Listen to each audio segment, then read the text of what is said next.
그 앞에 얘기의 이제 결론 부분을 제가 말씀을 드리겠습니다. 예수님께서 앞에서 행한 예수 그리스도의 이름으로, 주의 이름으로 선자 노릇도 하고 뭐 귀신도 쫓고 또 그냥 뭐 권능도 했던 이 모든 것들을 불법이라고 사실 규정을 해버렸어요. 그러고 나서 이제 그 바로 뒤에 예수님께서 무슨 말씀을 하시냐면, 이제 그게 24절서부터 27절인데 제가 읽을게요. 7장 24절에서 27절. 그러므로 누구든지 나의 이 말을 듣고 행하는 자는 그 집을 반석 위에 지은 지혜로운 사람 같으니 비가 내리고 창수가 나고 바람이 불어 그 집이 부딪히되 무너지지 아니하나니 이는 주추를 반석 위에 놓은 까닭이요. 반석 위에 집을 지은 지혜로운 사람. 반대로 나의 이 말을 듣고 행하지 아니하는 자는 어떤 자들이냐? 그 집을 모래 위에 지은 어리석은 사람 같으리니 비가 내리고 창수가 나고 바람이 불어 그 집에 부딪히매 무너져 그 무너짐이 심하니라. 지금 예수님께서 이 비유를 정확하게 말씀해 주셨어요. 지금 이 모든 불법을 행하고 주의 이름으로 뭐 주여 삼창하고 주의 이름으로 귀신도 쫓고 권능하고 선지자 하는 이런 모든 것들을 불법이라고 해놓고선 불법으로 규정한 그 근거를 지금 말씀해 주고 계신 거예요. 뭐냐? 내가 볼 때 겉으로 드러난 모든 그 대단한 행위들이 중요한 게 아니고 그 모든 행위들 밑에 어떤 뿌리가 중요하다. 집을 얘기하는 게 아니라 집의 기초를 얘기하고 있잖아요. 그래서 지금 반석 위에 지은 집이냐 모래 위에 지은 집이냐로 좀 구분을 해버리죠. 큰 집, 작은 집으로 구분하는 게 아니고 이게 올드 스타일이냐 현대 스타일이냐 집의 인테리어 디자인으로 구분하는 게 아니고 그냥 집의 뿌리, 기초만을 얘기하고 계세요. 그러면 우리가 겉으로 행하는 이 모든 행위들이 얼마나 대단한지, 남들한테 얼마나 박수를 받았는지, 겉으로 얼마나 대단한지 이런 게 중요한 게 아니고 그 모든 행위들의 뭐예요? 뿌리, 기초. 이걸 다른 말로 말하면 무엇을 위해서, 그 동기, 모티베이션이 뭐냐? 어떤 마음을 가지고 그 일을 했느냐가 사실 더 중요하다는 거죠. 예수님이 이걸 정확하게 말씀하신 거예요. 우리는 눈에 보이는 거에 집착을 하죠. 와, 눈에 보이는 뭐 어마어마한 교회들 보면 너무너무 대단해요. 어떻게 이런 교회를 운영할까? 엄청난 교회들, 사람들이 막 떼거지로 몰려 몇만 명 교회. 뭐 막 겉으로 볼 때 뭐 대단한 능력을 행하고 뭐. 예. 근데 그 모든 것들이 지금 예수님께서 불법이라고 말할 수 있는 가능성이 많죠. 왜? 예수님께서 보시는 것은 겉의 모습이 아니고 그 속에 있는 그 사람의 동기, 목적 이런 것들을 보니까요. 그러면 이제 이것을 좀 더 구체적으로 설명하면 결국 모든 행위들 속에서 이것이 불법으로 되는 그 동기, 마음이 뭐냐? 이게 바로 뭐냐면 제가 우리 지난 시간에 우리 공부했던 자기를 위하여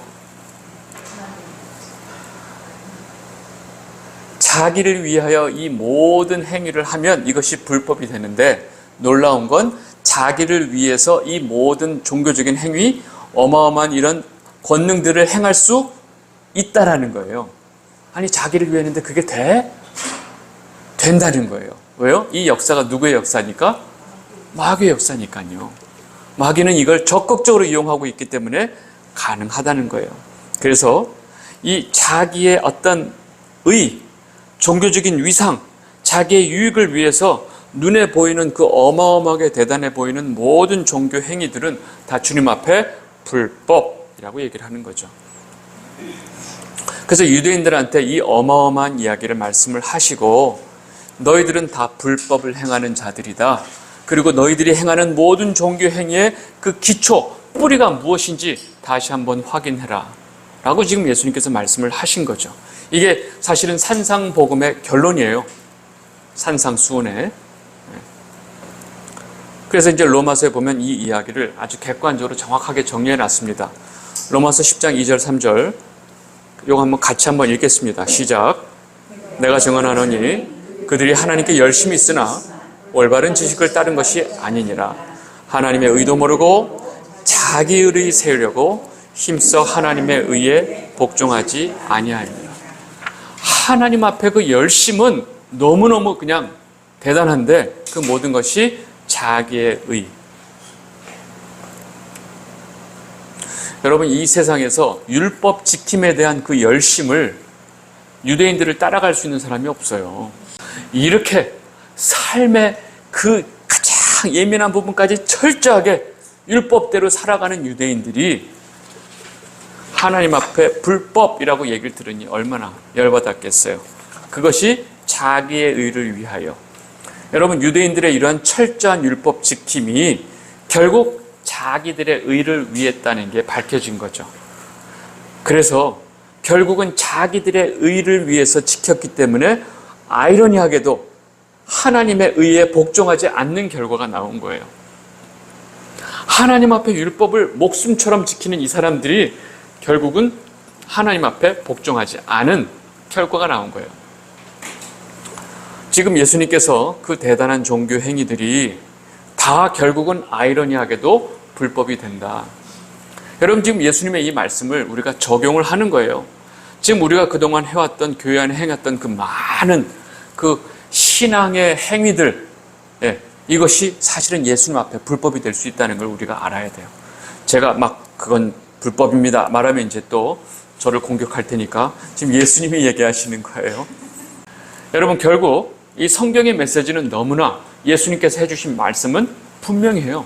우리가 착하고 좋은 일하고 정말로 사람 됨이 있으면 구원을 받을 수 있을까? 이 질문 자체가 너무나 생뚱맞은 질문이라는 걸 우리가 이제 알 수 있죠. 그죠? 여러분, 너무 성실하고 착하면 서울대 갈 수 있다. 이런 말이 있어요. 성실하고 착하면 서울대 가. 여러분, 성실하고 착하다는 기준이 뭐예요? 누가 거기에다 기준을 세울 수 있어요? 내가 볼 때 성실하고 착한데 남이 볼 때는 엉망일 수가 있잖아요. 그러니까 사람들이 어떤 자신들의 어떤 느낌과 감정을 통해서 평가하는 어떤 그 기준을 가지고 어떤 잣대를 만들려고 하는 거. 사람들은 이걸 좋아해요. 근데 여러분, 서울대를 입학하려면 서울대가 정한 기준을 통과해야 들어가는 거죠. 착하고 성실한 기준이 그것처럼 애매한 게 어디 있어요. 근데 왜 더 중요한 하나님 나라에 들어가는 그 기준을 자신들 멋대로 생각하냐고요. 아유, 저 사람 법 없어도 살 사람이야. 저런 사람이 천국 가야지 누가 가? 그 사람이 뭔데? 자기가 그렇게 말하면 그런 사람 천국 가야 되는 거예요? 웃긴 거죠. 네. 사람들끼리, 제가 그랬죠. 사람은 성경이 뭐라고 그런다고요? 죄인, 죽은 자들끼리 서로 느끼고 경험하는 걸 가지고 막 자기네들이 천국 자격을 결정하는 거예요. 여러분, 이게 얼마나 웃긴 일이냐고요. 정작 이렇게 자기네들 볼 때 저런 사람 없어, 저런 사람이 천국 가야지 하는 자기네들끼리의 느낌과 기준을 가지고 말하는 이 사람들. 근데 이 사람들이 정작 하나님 말씀에도 관심 없고 하나님 뜻에 관심이 없어요. 그리고 자신들의 느낌과 기준을 가지고 마치 천국에 갈 수 있냐 없냐 가지고 얘기를 하는 거예요. 제가 처음에 말씀드렸던 사람들이 바로 이런 사람들이라는 거죠. 여러분, 확실하게 이 모든 자들은 다 성경이 뭐라고 그래요? 죽은 자들. 죽은 자들끼리 누가 더 착하고 누가 더 윤리도덕 따져봐야 뭐 하겠어요. 여러분 보세요. 사람답게 살면 천국 갈 수 있나요? 정말로 사람답게 너무나 도덕적으로 너무나 너무 따뜻하게 착하게 잘 살았는데 천국 가야 하는 거 아닌가요? 여러분, 이런 질문이 얼마나 엉터리 질문인지 아시겠어요? 네. 여러분, 제가 이 질문에 성경의 기준대로 답을 드릴 거예요. 천국 아니고 지옥 갈 수 있어요. 이렇게. 네. 전에 그 말씀 드렸죠. 어떤 기준도 없이 누구나 갈 수 있는 곳이 있습니다. 그 어떤 시험도 없습니다. 무시험 통과. 어디요? 지옥. 무자격 누구나 오세요. 여러분, 사람이면 누구나 올 수 있습니다. 사람이기만 하면 됩니다. 지옥. 네. 여러분, 제가 왜 지금 이 주제를 이렇게 장황하게 설명하고 있냐면 목사님들이 이걸 이렇게 뒤집어서 말씀하시는 분들이 너무 많거든요. 사람답게 살면 우리가 천국 갈 수 있다라고 말하는 목사님들이 너무 많거든요. 여러분, 이게 다 그 인본주의가 깔려있는 그 교회에서 정말로 사람답게 살기 위해서 우리가 예수님 믿는 거 아닙니까? 우리가 하나님 믿는 이유가 우리가 사람답기 위해서 사는 거 아닙니까? 헌금. 이래야 또 헌금도 나와. 저같이 얘기하면 아무도 안 줘. 넌 재수없어. 이러면서. 예. 그 인기 있어서 교회를 키우신 또 김모 목사님, 아주 새 무슨 뭐뭐 교회 이런 교회 있잖아요. 네. 여러분, 근데 이렇게 해야 정말로 사람답게 살고 착하게 살고 이런 사람들이 천국 가는 겁니다 라고 말하면 세상 사람들이 박수를 쳐줘요. 그리고 이 목사님이 사회적으로 인기도 있어요. 네. 여러분, 이제 성도는 그러면 이 윤리와 도덕과 상관이 없느냐? 예. 요거는 이제 성경이 정확하게 말씀드리니까 이제는 이제 그런 세상 사람들과 얘기는 그만하고 성도의 본분으로 정확하게 성도로서 성경이 그러면 우리는 어떻게 살아야 되느냐? 예. 그런즉 무슨 말 하리요? 은혜를 더하게 하려고 죄에 거하겠느냐? 그럴 수 없느니라. 죄에 대해서 죄에 대하여 죽은 우리가 어찌 더 죄를 짓고 은혜를 더 크게 할 수 있느냐? 말이 되는 소리냐? 여러분, 우리를 위해서 주님께서 돌아가신 이유가 우리의 죄 때문인데, 예. 우리는 이제 막 살아도 됩니까? 하는 질문을 하는 자들이 있던 거예요. 그리고 성도는 이제 아까도 그랬지만 그 모든 불법의 근원이 뭐예요? 자기를 위하여. 예수 그리스도를 믿는 성도는 자기를 위하여가 아니고 누구를 위하여? 주를 위하여. 그죠? 그래서 우리가 잘 아는 갈라디아서 2장 20절이 말씀이 나오는 거죠. 같이 한번 읽겠습니다. 시작. 내가 그리스도와 함께 십자가에 못 박혔나니 그런즉 이제는 내가 사는 것이 아니요 오직 내 안에 그리스도께서 사시는 것이라. 이제 내가 육체 가운데 사는 것은 나를 사랑하사 나를 위하여 자기 자신을 버리신 하나님의 아들을 믿는 믿음 안에서 사는 것이라. 아멘. 여러분, 너무 명료하게 예수 그리스도를 믿는 믿음 안에서 내가 사는 것이 아니고 예수 그리스도께서 내 안에 사시는 것이다 라고 고백하는 게 성도의 본분이죠. 하나님의 은혜로 구원받은 성도의 삶은 내가 사는 게 아니다. 그러니까 나를 위해서 살 수 없다. 제가 그래서 우리 지난번에 봤던 말씀이지만, 예. 여러분, 마태복음에 예수님께서 이 말씀을 명확하게 하신 거예요. 자기 십자가를 지고 나를 따르지 않는 자도 내게 합당하지 않다. 자기 목숨을 얻는 자는 자기 목숨을 지키고 얻으려고 몸부림치는 자는 잃을 것이고 나를 위하여 자기 목숨을 잃는 자는 얻으리라. 여러분, 이게 요즘 시대의 설교랑 제일 대치가 되는 말씀이죠. 전부 다 자기 목숨을 얻으려고 교회 다니고 자기 목숨을 얻으려고 예수 믿고 자기 목숨을 얻으려고 교회 모든 걸 다 하는데 예수님은 정작 그런 얘기를 하신 적이 없어요. 찬송가 또 불러. 내 너를 위하여 몸 버려 피 흘려 넌 날 위해 무엇을 주느냐. 점심 뭐야? 이렇게 찬양 부르고 이 찬양 내용이 뭔지도 모르고 그냥 부르는 거예요. 네. 제가 지난 시간에 자기를 위하여 사는 자들에 대한 이야기를 하면서 이 말씀으로 결론을 냈는데 오늘도 사실 이 말씀이 우리의 결론이에요. 고린도후서 5장 14절 15절 그리스도의 사랑이 우리를 강권하시는도다. 우리가 생각하건대 한 사람이 모든 사람을 대신하여 죽었은즉 모든 사람이 죽은 것이라.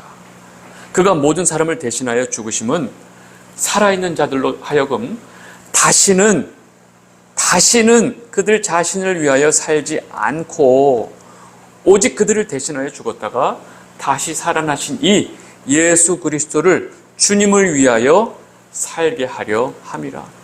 예수님께서 돌아가신 목적이 여기 있다라고 지금 성경이 이렇게 분명히 말하는데, 네. 여러분, 이런 말씀이 왜 이렇게 낯설게 들리냐 이거죠.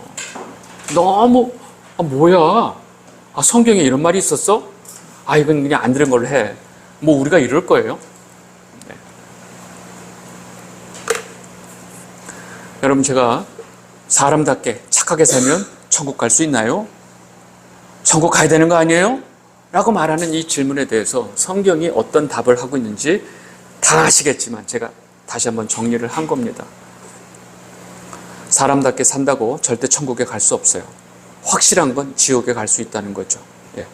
그리고 윤리 도덕적으로 남보다 더 착하게 사는 거 당연한 거지만 성경이 말하는 복음의 초점은 여기에 있지 않다.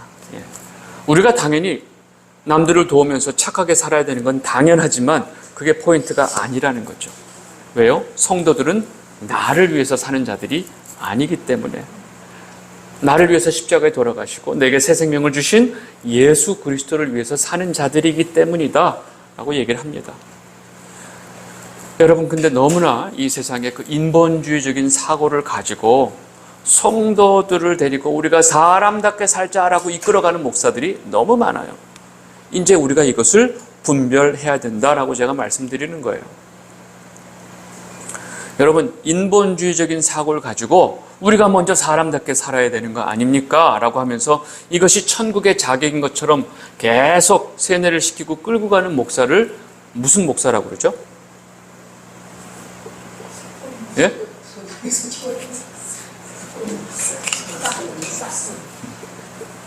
우리는 그렇게 말할지 모르지만 밖에서는 훌륭한 목사예요. 대단한 목사고 유명한 목사예요. 성경은 이런 것을 거짓 목사. 네. 여러분 이제 분별하시겠죠? 네. 이런 이야기를 들었을 때 이러면 곤란해요. 여기에 대해서는 갈등이 있으시면 안 돼요. 네. 그래도 여기 오신 분들은 이 부분에 대해서는 명쾌하게 다 클리어를 하셨다 제가 생각을 하고 말씀을 드립니다. 여러분들 우리는 끝까지 이 십자가의 복음을 붙들고 승리하면서 살아야 됩니다. 그 승리가 바로 뭐냐? 나를 위해서가 아니고 나를 위해서 십자가에 돌아가신 예수님을 위해서. 네. 그러면 자식은요? 이런 질문 하지 마세요. 다 포함되어 있잖아요. 네. 네. 이해되셨죠? 하여간 하여튼 10분 오시냐고 너무 고생하셨고요. 일단 8월 잘 쉬시고 제가 그 다음 일정에 대해서 제가 스케줄 보고 다시 한번 알려드리겠습니다. 제가 기도하고 마치겠습니다. 사랑의 하나님 아버지, 오늘 말씀을 들으면서 저희의 삶 가운데 주님이 정말로 중심에 계셨나 하는 반성이 생기고 있습니다. 우리가 열심히 주님을 위하여 산다고 하지만 실상 내 의를 위하여 나를 위하여 살지 않았나. 아버지 하나님, 두려운 마음이 생깁니다. 아버지 하나님, 저희가 말씀 속에서 다시 한번 주님께서 우리에게 원하시는 것이 무엇인지, 반석 위에 집을 짓고 사는 자가 무엇인지를 다시 한번 잘 깨달을 수 있도록 인도하여 주시고, 아버지 하나님 말씀 속에서 무엇이 우리의 살 길인지를 분명히 깨닫는 저희들 되게 하여 주시옵소서. 아버지 하나님, 더운 날씨에 돌아가는 발걸음들 주님 안전하게 갈 수 있도록 인도하여 주시고, 또 우리 다시 만나는 그 순간까지 건강하게 지켜 주시옵소서. 감사드렸고 이 모든 말씀 예수 그리스도의 이름으로 기도드렸사옵나이다. 아멘.